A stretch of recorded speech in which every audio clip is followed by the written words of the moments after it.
Hello everyone, कैसे हैं आप सब लोग। उम्मीद है कि सब आप अच्छे होंगे। तो इस वीडियो में हम बात करेंगे विभवमापी के अनुप्रयोग। तो गाइज लास्ट वीडियो में हमने पोटेंशियोमीटर के बारे में बात कर ली है, विभवमापी के बारे में बात कर ली है कि विभवमापी क्या होता है। तो आपको लिंक वीडियो डिस्क्रिप्शन में मिल जाएगी, जाके आप वो वीडियो देखें पहले, फिर उसके यहाँ पर अनुप्रयोग देखना। ओके, और साथ ही यहाँ पर आपको बता दें कि इसके पीडीएफ नोट्स हमारे टेलीग्राम चैनल पर उपलब्ध हैं, तो वो भी लिंक आपको वीडियो के डिस्क्रिप्शन में मिल जाएगी, जाके वहाँ से पीडीएफ नोट्स भी आप डाउनलोड कर सकते हैं। तो देखिए यहाँ पे सबसे पहले विभवमापी के अनुप्रयोग की बात करेंगे कि विभवमापी के द्वारा दो सेलों के विद्युत वाहक बलों की तुलना करना, यानी एक पोटेंशियोमीटर की सहायता से हम विद्युत वाहक बलों की यहाँ पर तुलना करेंगे। तो देखिए इसके जो सर्किट है उस सर्किट को कैसे संयोजित करेंगे, पहले समझिए, फिर हम सर्किट को भी आपको दिखाएंगे। तो देखिए विभवमापी के द्वारा दो सेलों के विद्युत वाहक बलों की तुलना के लिए विभवमापी के साथ प्राथमिक व द्वितीय परिपथ संयोजित करते हैं। अब देखिए द्वितीय परिपथ में दोनों सेल जिसके विद्युत वाहक बलों की तुलना करनी होती है, एक तो वो लगा देते हैं, यानी आपको द्वितीय परिपथ के अंदर क्या लगाना है, एक तो दोनों सेल लगाने हैं और साथ ही आपको द्विमार्गी कुंजी XYZ। द्विमार्गी कुंजी का मतलब हो गया यदि X और Y के बीच में यदि डॉट लगा देते हैं तो वो अलग सर्किट आपका ऑन हो जाएगा, यदि Y और Z के बीच में आप डॉट लगा दोगे तो वो आपका दूसरे वाला सर्किट ऑन हो जाएगा। ओके, एक यहाँ पे द्विमार्गी कुंजी लगा देंगे, साथ में क्या लगा देंगे, गैल्वेनोमीटर आदि को संयोजित करते हैं और चित्र आपको नीचे दिखाएंगे। तो देखिए इस डायग्राम के अंदर आप देखिए, इस डायग्राम के अंदर आप देख पा रहे हो कि आपके पास ये तो जो है वो आपका कहलाता है प्राथमिक परिपथ और ये वाला कहलाता है द्वितीय परिपथ। प्राथमिक परिपथ के अंदर एक प्राथमिक बैटरी लगी है, कुंजी K1 लगा है, धारा नियंत्रक RS लगा हुआ है, और आपके पास जो द्वितीय परिपथ है उसके अंदर आपके पास दो सेल लगे हुए हैं।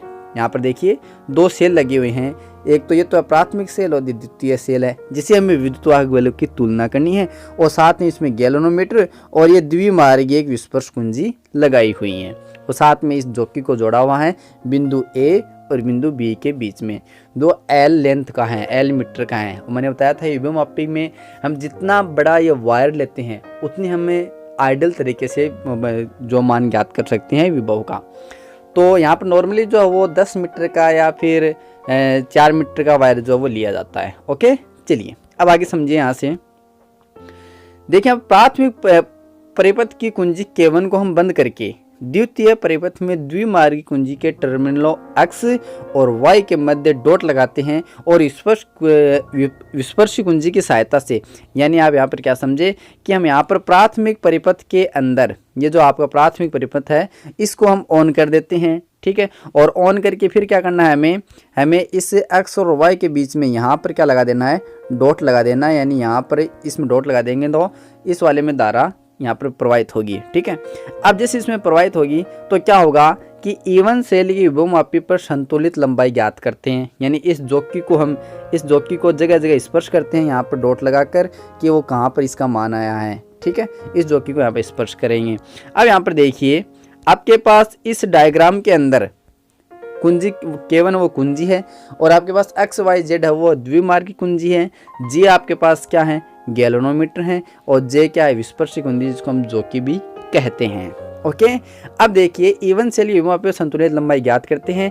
यदि मान लेते हैं कि संतुलित लंबाई आपके पास L1 प्राप्त हुई हो तो विभवमापी के सिद्धांत से हम नॉर्मली विभव प्रवणता लिखते हैं ε1 = XL1। इसको इक्वेशन नंबर 1 दे देंगे।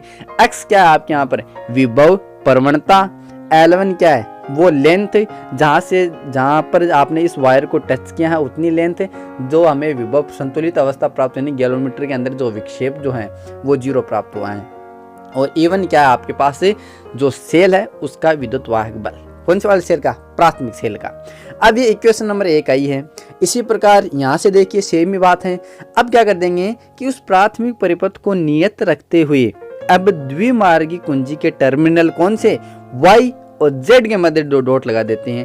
पहले डॉट किसके बीच में लगाया था, एक्स और वाई के बीच में, अब वाई और जेड के बीच में। अब जैसे इसमें डॉट लगाएंगे तो इसमें भी क्या होगा, हमारे पास E2 सेल के लिए विभवमापी पर संतुलित लंबाई ज्ञात कर लेते हैं और इसकी भी क्या लिखते हैं, विद्युत वाहक बल लिख लेते हैं।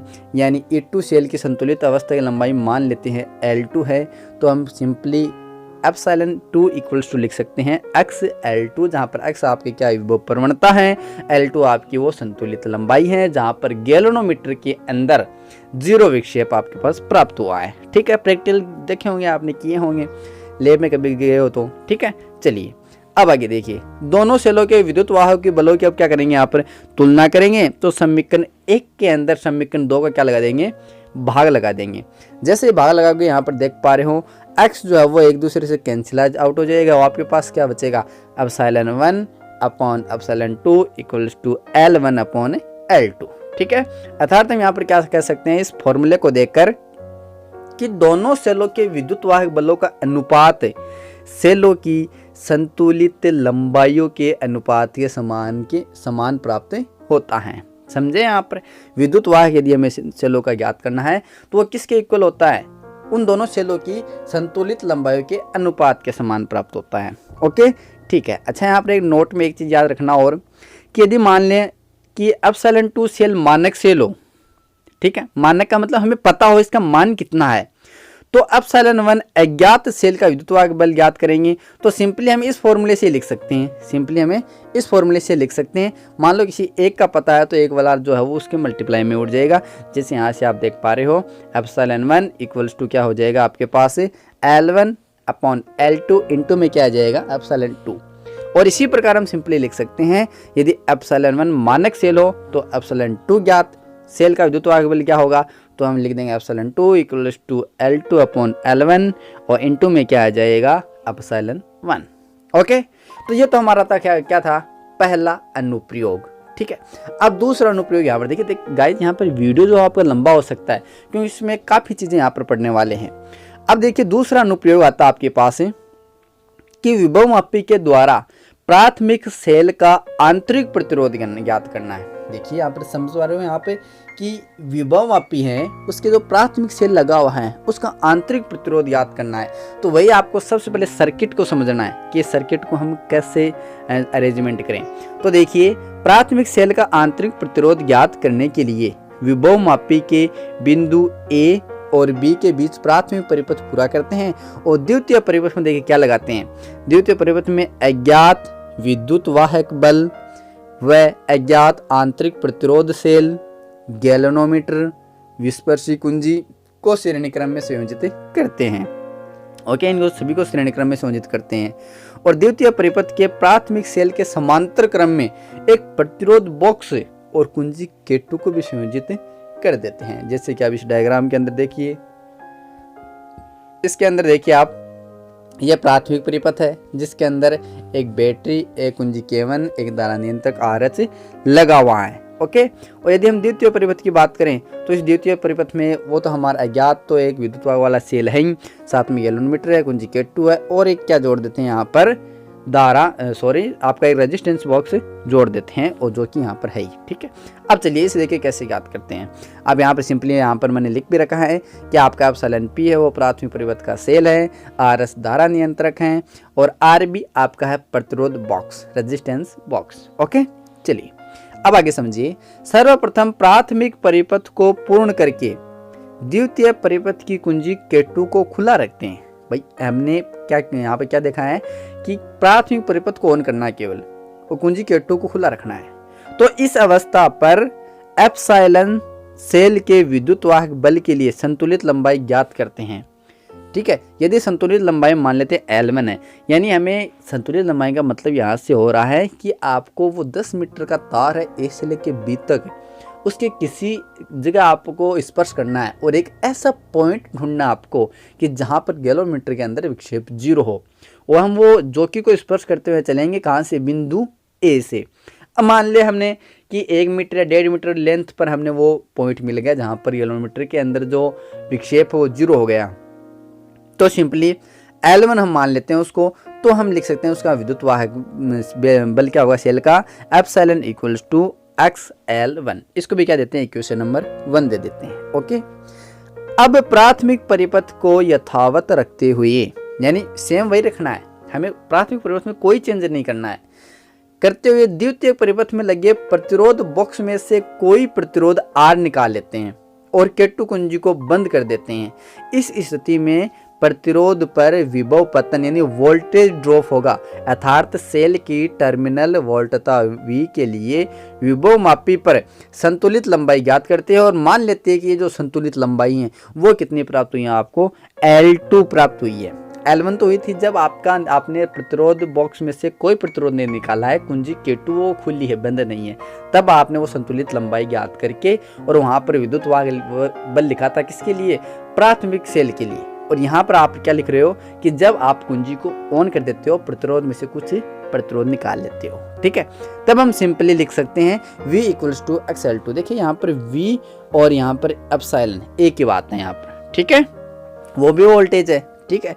चलिए, यदि सेल एप्सिलॉन से प्रवाहित धारा आई है, अब मान लेते हैं यदि सेल जो आपका नीचे वाला एप्सिलॉन से प्रवाहित धारा आई है तथा सेल का आंतरिक प्रतिरोध R है और प्रतिरोध बॉक्स में से प्रयुक्त प्रतिरोध R हो, तो सेल की टर्मिनल वोल्टता, अब सेल की आपको टर्मिनल वोल्टता यहाँ पर दे रखी है, तो टर्मिनल वोल्टता को आप देख पा रहे हैं, सिंपली हम लिख सकते हैं V = ε IR। और यहाँ पर देखिए इस एप्सिलॉन को इधर लाएंगे, सॉरी V को इधर लाएंगे, यहाँ पर पक्षांतर करेंगे तो सिंपली हम लिख सकते हैं ε V = IR। और यहाँ से देखिए स्मॉल r लिख सकते हैं ε-V/I। और साथ में आप यहाँ पर देख पा रहे हो कि हम ओम के नियम से लिख सकते हैं V = IR, तो I की जगह क्या लिख सकते हैं V/R। और यहाँ से I की वैल्यू जो हम पुट कर देंगे तो हमारे पास आ जाएगा सिंपली एक फॉर्मूला जो है R = ε-V/V × R। ये क्या है, ये हमारे पास आ गया किसी सेल का आंतरिक प्रतिरोध ज्ञात करना। ओके, अब देखिए सेल का आंतरिक प्रतिरोध ज्ञात करने के लिए समीकरण 1 व 2 का मान समीकरण हम 3 में पुट कर देते हैं, यहाँ से भी ज्ञात कर सकते हैं वो आगे, या फिर ये फॉर्मूला भी आप लिख सकते हैं। तो सिंपली आपने देखा है कि पीछे हमारे पास एप्सिलॉन और V का मान हमने निकाला है, तो हमारे एप्सिलॉन की जगह हम लिख सकते हैं XL1 माइनस और V की जगह लिख सकते हैं XL2 और अपॉन में V की जगह भी क्या लिख देंगे XL2 इंटू में क्या आ जाएगा R आ जाएगा। यहाँ से X को कॉमन लेंगे, सिंप्लीफाई करेंगे तो हमारे पास फॉर्मूला आ जाएगा finally R = L1 - L2 upon L2 और इंटू में क्या आ जाएगा R आ जाएगा। तो इस प्रकार हम किसी सेल का आंतरिक प्रतिरोध ज्ञात कर सकते हैं। ओके, चलिए अब बात करते हैं यहाँ पर तीसरे अनुप्रयोग की, ठीक है। तो थर्ड हमारा अनुप्रयोग आता है कि विभव मापी के द्वारा अल्प प्रतिरोध ज्ञात करना, यानी विभव मापी के द्वारा किसी बहुत ही कम प्रतिरोध को कैसे ज्ञात करते हैं। तो उसके लिए भी सिंपली हमें सबसे पहले सर्किट को समझना होगा। तो देखिए विभव मापी के द्वारा अल्प प्रतिरोध का मान ज्ञात करने के लिए विभव मापी के A व B बिंदु के बीच प्राथमिक परिपथ पूरा करते हैं, वो तो हमेशा ही करते हैं, तथा विभव मापी के द्वितीय परिपथ में देखिए हमें मतलब जो चेंज करना है वो द्वितीय परिपथ के अंदर ही करना है, ठीक है। तो देखिए परिपथ में अज्ञात प्रतिरोध R, ज्ञात प्रतिरोध एक कैपिटल R, ध्यान दीजिए यहाँ पर द्वितीय परिपथ के अंदर हम एक तो अज्ञात प्रतिरोध स्मॉल r और एक ज्ञात प्रतिरोध कैपिटल R को श्रेणी क्रम में संयोजित करके इस संयोजन को धारा नियंत्रक तथा K2 कुंजी के साथ द्वितीय परिपथ सेल एप्सिलॉन से संयोजित करते हैं, ठीक है। अब आगे देखिए ज्ञात तथा अल्प प्रतिरोध को द्विमार्गी कुंजी और गैल्वेनोमीटर व जॉकी को निम्न परिपथ के अनुसार संयोजित करते हैं। परिपथ आप देख पा रहे हो यहाँ पर कि आपके पास जो प्राथमिक परिपथ है वो आपके पास सेम ही रहना है, ठीक है। जो चेंज होगा वो किस में होगा, वो होगा इस द्वितीय परिपथ के अंदर, ठीक है। इसमें देखिए तो एक ज्ञात प्रतिरोध लगा दिया, ये एक अज्ञात प्रतिरोध लगा दिया, धारा नियंत्रक लगा दिए, ये सेल हमारे द्वितीय परिपथ में होता है, ये कुंजी K2 होती हैं। और यहाँ पर इस अज्ञात प्रतिरोध के साथ एक क्या लगा देंगे, यहाँ पर द्विमार्गी कुंजी लगा देंगे और इसे क्या जोड़ देंगे गैल्वेनोमीटर, और यहाँ पर क्या जोड़ देंगे जो कि हम जोड़ देंगे। ओके, चलिए ये हमारा सर्किट हो गया। यहाँ पे सिंपली सारी बात बताई हुई हैं जो हमने पीछे भी इसकी चर्चा कर चुके हैं। तो देखिए सर्वप्रथम प्राथमिक परिपथ में कुंजी K1 के में डॉट लगाकर परिपथ को पूरा करते हैं तथा द्वितीय परिपथ में K2 कुंजी में डॉट लगाकर R उच्च प्रतिरोध के सिरों पर विभवांतर का मान ज्ञात करते हैं। इसके लिए X व Y के मध्य डॉट लगाते हैं। अब देखिए सबसे पहले XY के बीच में लगाएंगे, फिर YZ के बीच में लगाएंगे। तो देखिए जैसे हम डॉट लगाते हैं यदि द्वितीय परिपथ में प्रवाहित धारा I तथा R प्रतिरोध के सिरों पर उत्पन्न विभवांतर V1 है तो इस विभवांतर के लिए विभवमापी पर संतुलित लंबाई प्राप्त करते हैं और मान लेते हैं कि संतुलित लंबाई जो आपके पास L1 प्राप्त हुई है। तो सिंपली हम विभवमापी के सिद्धांत से लिख सकते हैं V1 = XL1 और हम फिर ओम के नियम से क्या लिख सकते हैं, ओम के नियम से हम लिख सकते हैं V1 = IR और यहाँ से देखिए V1 की वैल्यू हमारे पास अभी IR लिखी थी, ठीक है। तो हम यहाँ पे सिंपली वैल्यू पुट कर देंगे तो IR = क्या आ जाएगा आपके पास से XL1 और इसको देते हैं इक्वेशन नंबर 1, ठीक है। चलिए अब आगे देखिए, द्विमारी कुंजी के टर्मिनल X और Y के मध्य डॉट हटाकर अब किसके बीच में लगा देंगे, Y और Z के मध्य लगाते हैं तथा परिपथ में धारा का मान यथावत रखते हैं, ठीक है। अतः R प्लस स्मॉल r जो ज्ञात प्रतिरोध है, जो अज्ञात प्रतिरोध है, के सिरों पर विभव पतन यानी वोल्टेज ड्रॉप या विभवांतर V2 हो तो इस V2 के लिए विभवमापी पर संतुलित लंबाई ज्ञात करते हैं। यदि मान लेते हैं कि वो लंबाई L2 है तो विभवमापी के सिद्धांत से हम सिंपली लिख सकते हैं V2 = XL2 और यहाँ से जो लंबाई आपकी L2 है, जो आप L2 जो आपने लंबाई निकाली है वो हम कैसे लिख सकते हैं, या फिर यहाँ से देखिए आपके पास V2 का मान क्या होगा, V2 क्या आपके पास विभवांतर और अभी देखो V = क्या होता है IR और यहाँ पर R क्या है, यहाँ पर ज्ञात और अज्ञात दोनों हैं, यानी यहाँ पर R capital R plus small r दोनों आएंगे। तो सिंपली हम लिख देंगे I × small r plus capital R = XL2, इसको इक्वेशन नंबर 2 देंगे। सिंपली वही हमें काम करना है कि अल्प प्रतिरोध का मान ज्ञात करने के लिए समीकरण 1 में समीकरण 2 का क्या लगा देंगे, भाग लगा देंगे और भाग लगाने पर सिंप्लीफाई करने पर हमारे पास वैल्यू आएगी ये, यानी R = L2 - L1/L1 और इंटू में क्या आ जाएगा, R आ जाएगा।